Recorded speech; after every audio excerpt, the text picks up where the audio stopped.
All right, so I'm sure you've seen the stock market in the past couple days.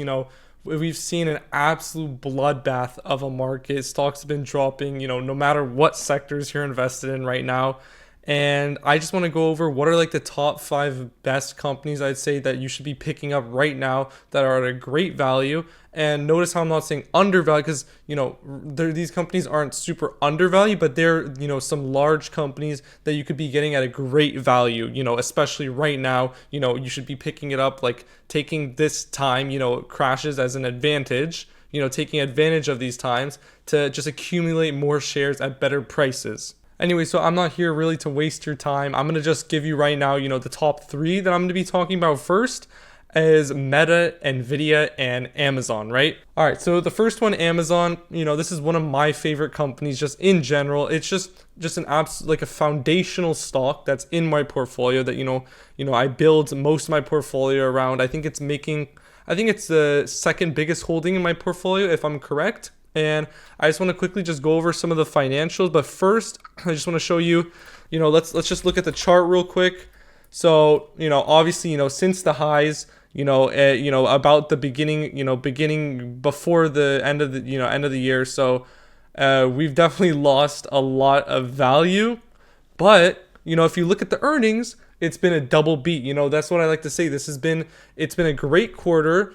Amazon's doing better than ever, as well as their, especially their Amazon Web Services, their cloud data center market has been absolutely just, doing well revenue wise, and bottom line as well.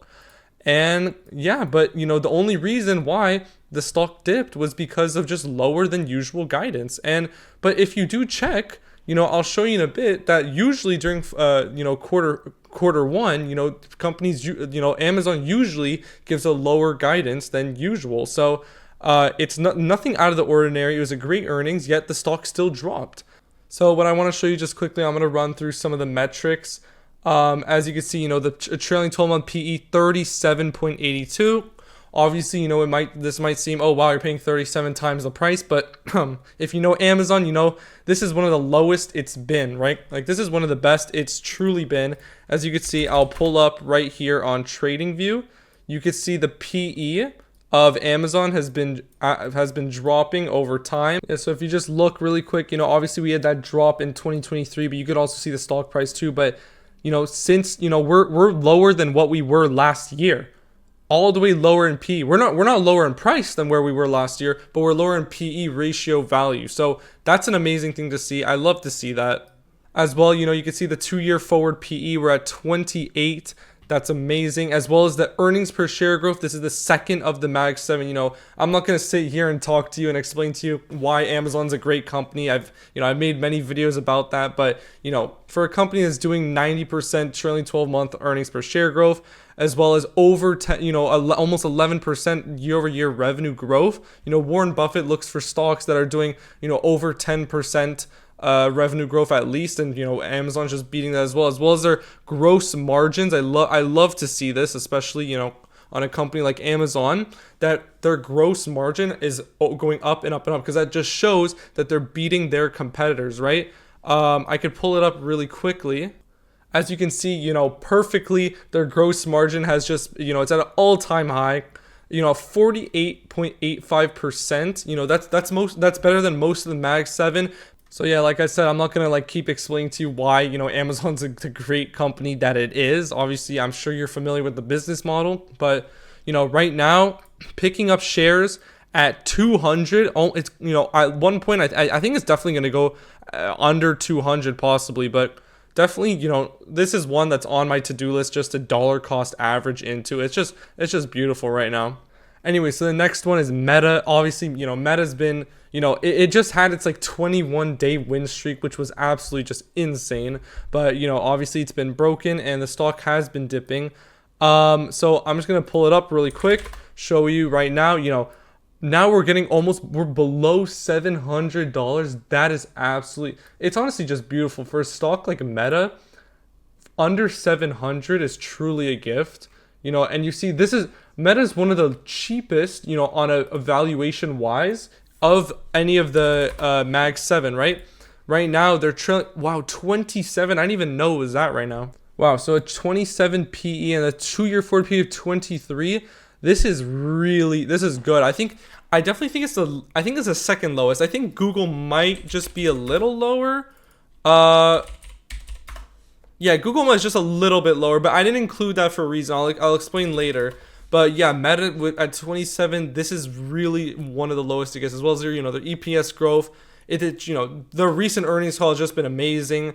But similar story to Amazon, lower than estimated guidance. But usually if you look at the quarters, it's usually in quarter one.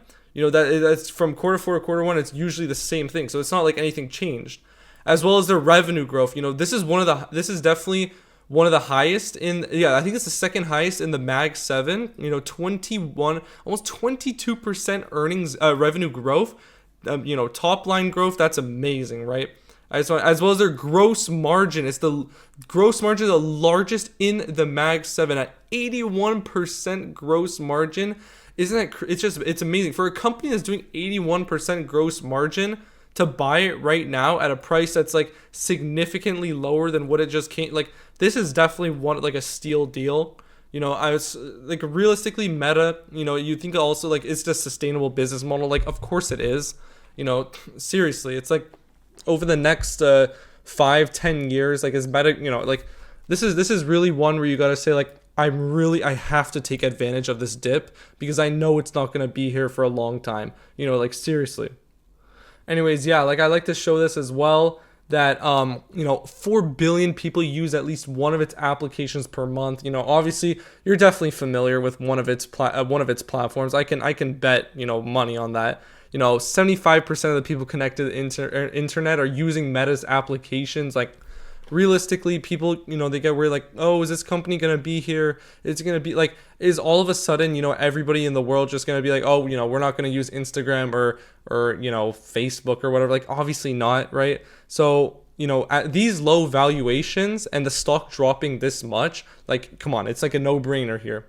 All right, and the third one I want to bring up is NVDA, and obviously you're probably like, oh my gosh, NVIDIA is definitely not it's not lower, it's not an undervalued stock, and I get that, and I totally, it's definitely not undervalued, and I totally understand that. But I said that this video was about like lower than usual value, right? So for the past couple months, NVIDIA has been on quite the tumultuous ride, but you look at their earnings. They've had consecutive double beats. Like you can't see a single time where they haven't beat estimates like whatsoever, right? Even yesterday, right? Today the stock is down, oh my god, like 8.48%. Like I don't care. Like yesterday they came out with a double beat. They beat top line and bottom line. There was realistically only one problem that I think people could have, gotten at, was that their cost of revenue had gone up quite a bit. But otherwise, realistically, like it's still like an A+ like income statement as well as their balance sheet. Like it was amazing. And honestly, for paying 120, I feel like right now NVIDIA, it's just been controlled by panic. But we're gonna wait. Literally, we're gonna see like maybe a couple months next quarter, like this company will not be guided just by panic, because people will realize that, oh, this company, even though there's like, oh, tariffs, even though there's this and that, like they're still beating their estimates, and people are gonna realize this is a steal deal, and I'm telling you, you're not gonna see 120 for that long. It won't be here for that long, and I think this is a great deal. Dollar cost, like obviously can drop more, but I think a dollar cost averaging into NVIDIA, it just feels like it's honestly like a no-brainer too. But yeah, definitely, people, you're probably going to say like, oh, it's definitely, NVIDIA is definitely overvalued. I would say that, but for what it is right now, honestly, 47 PE for NVIDIA, it's not the worst it's been. Like, let's look at a chart right now for the PE ratio of NVIDIA. Like, look, compare, like seriously, you look at like past, like in the past, like all of 2023, like it's crazy the insane drop, and we're at one of the lowest it's been since back before 2023. Like that's what you also did. Like the price is not lower than what it was in 2023, but the price to earnings ratio is, right? So that's how you gotta realize that it's like, oh wow, now it's at a lower value even though the price is higher. Like, this is when you gotta buy, especially when you get these little dips because of just, oh, panic. People in the market are just like, oh my gosh, what's gonna happen? This is where you gotta be like, okay, this is the time where it's just asking me to buy. Like, it's like, seriously, I'm not telling you to go put all your money in right now. I'm just saying, if you want to slowly dollar cost average into the stock and you've never built a position in NVIDIA before, I would say it's a great time. As well as that, I like to talk about, like, is this business model sustainable? Of course it is. I would say so, but you look at the statistic, global AI data center market, it's just growing over time. It doesn't look like it's stopping anytime soon. Do you really think all of a sudden we're just gonna say, oh no, AI is useless? Like, no, AI has proven to us that this is not just a speculative thing. AI is useful to us, and if we can, invest in the company that's creating the chips that run the AI softwares, why wouldn't we?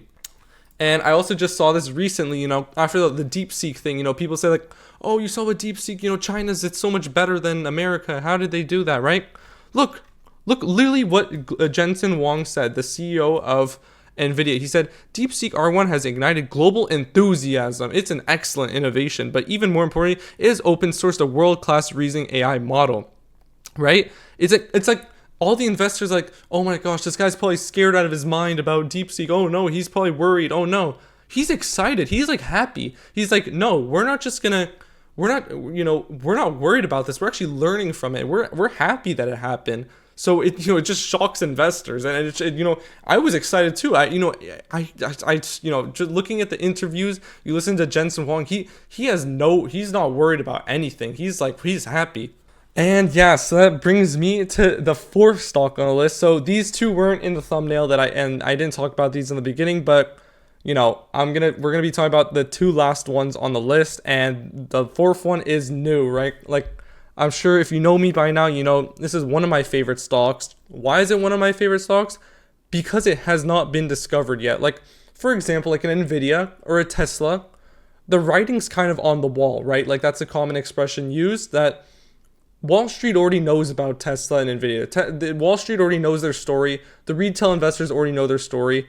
Everyone already knows this. There's no super surprise, right? Like, people already know that these companies are blowing, estimates out of the water. Like, there's no new news, right?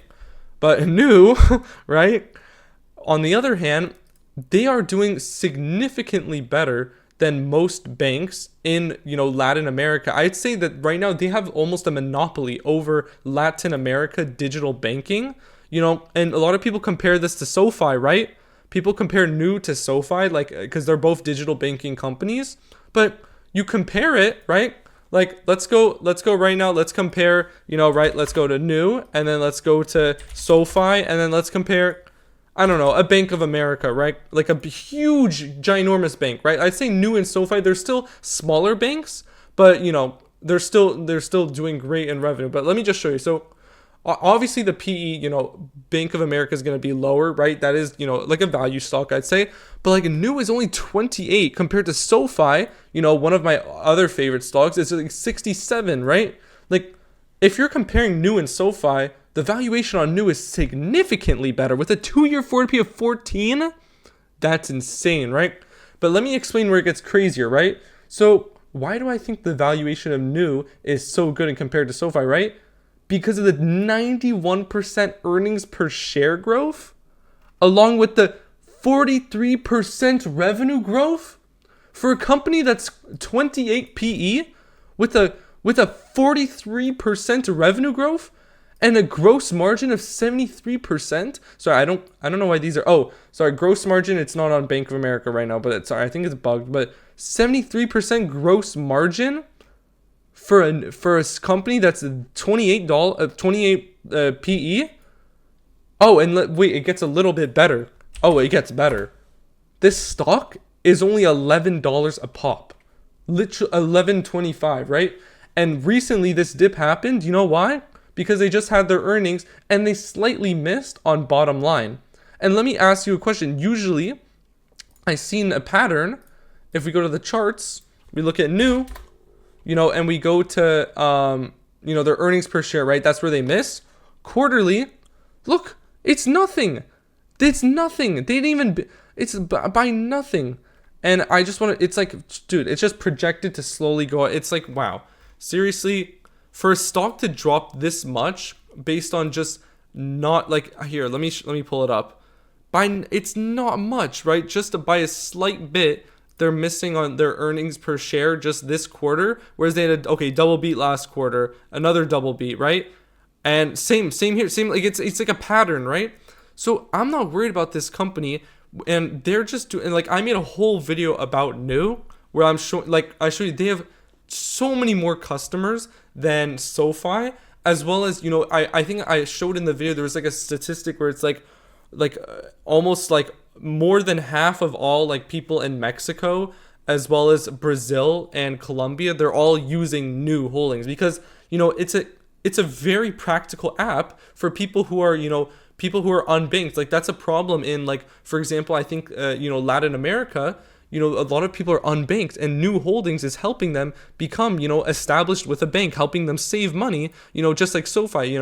Like SoFi, it's great. It's doing similar things that New is doing, but in America, more of our citizens are already banked. They're already signed up with a bank. But people in Mexico and Latin America, they're not. The people haven't even they don't even have a bank yet. So this is a great way for them to get introduced into savings and investing.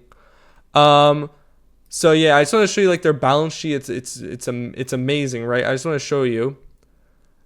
I thought it was just amazing to see this too, like cash and cash equivalents, on their balance sheet. You want to see this rising. We're going from 2 billion, 3 billion, 6 billion to 13 billion, right? And it's wow. It's like I don't even know what to say. It's this company just growing larger and larger. This is not even 2020. Oh wow, they haven't even updated this yet. That's crazy. And still, yeah. And I'm just gonna pull up on TradingView. I didn't even realize I can even do this on TradingView until like just yesterday. That like you could pull up financials on TradingView. Net income all-time high. Or like literally by minus 0.13%. That's it, just on a quarter. Like, that's it, right? Like, seriously, their total revenue is at an all-time high, obviously, as well as their gross margin, 71%. Like, seriously, like, it's you can't even compare, like, gross margin so far. Like, come on. You cannot even compare this. Obviously I'm still holding SoFi, but that's for another video, right? But like, seriously, like, you can, like, if you're comparing this to SoFi, like, New wins. I'm sorry, but it wins. It's not a debate. And then the last stock that I want to include on this list is actually one that I don't even hold right now, but I've been looking at. It's called Novo Nordisk. I'm sure you've heard of it, or actually I'm not too sure if you've heard of it, but this is actually a healthcare company that is very innovative, and they actually are mass producing like Ozempic, right? Yeah, so as you can see, Novo Nordisk, it's been absolutely, the stock has just been dropping significantly, right? Absolutely significantly. And a lot of people are saying that this is a good buy right now, compared to most healthcare stocks. As you can see, it says, yes, Novo Nordisk is the pharmaceutical company that makes Ozempic, right? As well as Hims, right? Like, I'm pretty sure, like, similar weight loss products, but like Hims is definitely, I'm sorry, but Hims is definitely not on this list. If you're invested in Hims, I'm sorry, but that is definitely not, like, that is not that is just totally up to retail investors right now. Like, that cannot even be touched by anybody. Although I still think Hims is a great company, but right now I would not be putting my money there, because like nothing is controlled by, like, real numbers right now in that company. So as well, I like to look at their gross margins, obviously at an all-time high, total revenue all-time high, and you look at the PE ratio, significantly lower, bro. Like, it's at like a point since we were lower than in 2022, like since 2021. Like, what? Like, that's absolutely crazy. Same as the net income at an all-time high, just beautiful. And you see a company that's doing revenue, earnings like this, and double beat on earnings, another double beat here. I didn't even check, actually. Wow. Okay, so currently I'm actually not invested in NVO and Novo. I just want to actually maybe compare it really quick. Let's just compare NVO to, let's say, like a United Healthcare, or I don't know, Ellie and Lilly. like some other healthcare related companies, the PE is, well, it's beautiful, right? We're paying 28 PE. That's a very fair price, as yeah, I don't know. I don't actually know. I'm actually looking at this right now. 98 forward P. I think that definitely has to be wrong. I checked Yahoo Finance. I think that's probably a bug in the 1000X software. But trailing 12 month earnings per share growth, 21%, beautiful. Obviously, it's not being Ellie and Lilly. That's like their NVDA. But like revenue growth, 25%. It's beautiful, right? But for a company like this, like NVO, with expected, revenue just significantly just rising and rising, with earnings per share just being very consistent quarter over quarter, I think if you're looking to invest in the healthcare space, I would say you should be looking towards this stock. Do more research as well, because I'm gonna be doing more research. I'm actually not even invested in any healthcare companies at the moment, but I'm definitely looking into it because I want to expose my money into also the healthcare sector. I feel like I've really never invested at all. And yeah, so otherwise, that's basically it. Those are the top 5 companies that I wanted to show you that I think are at great deals right now. I'm not saying that these are like undervalued, totally undervalued, but I'm saying that for the price they're at right now, I'd say you can be getting some great deals. I'm not telling you put all your money in tomorrow into NVIDIA or Amazon or, whatever, right? I'm saying you should be dollar cost averaging, slowly investing your money so you get, the best, average price per share that you're buying. And listen, I think these are some that you should be having in your portfolio, just like foundational stocks. And over time, you'll see, they're eventually gonna bounce back, obviously after all the panic settles, and you'll be happy that you bought, more shares. So thank you so much for watching, and let me know if you think anything else than what I think in the comments. So thank you so much, and see you.